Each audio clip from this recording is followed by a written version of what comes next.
अगर आप लोग इन फ्यूचर किसी भी एयरलाइंस की सस्ती टिकट लेना चाहते हैं तो हमारे वेबसाइट त्रिमूर्तिtravel.com पर विजिट करें।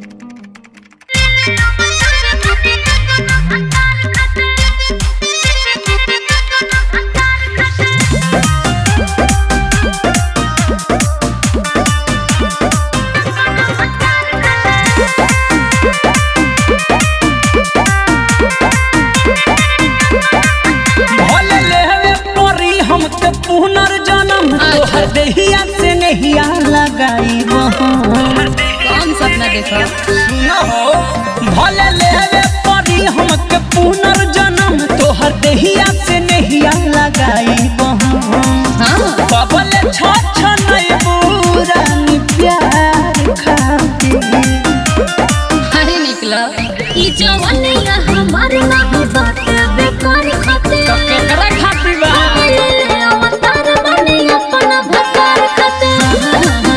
हम ले अवतार बने अपना भकार खाते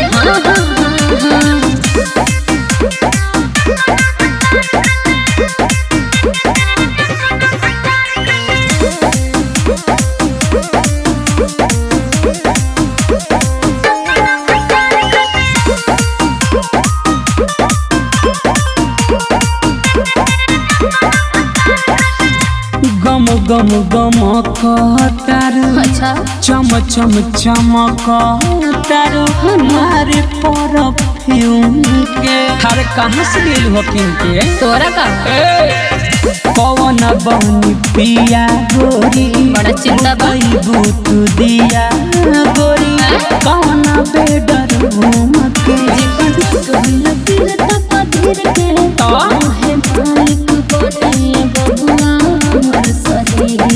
लागे बारू जो बवल सेवा सत्कार खाते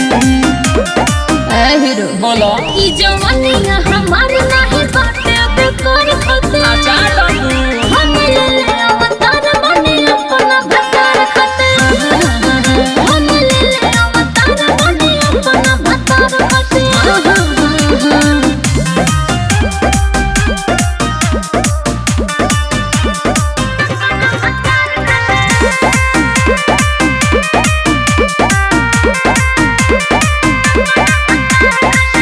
गुमान ना ठहरता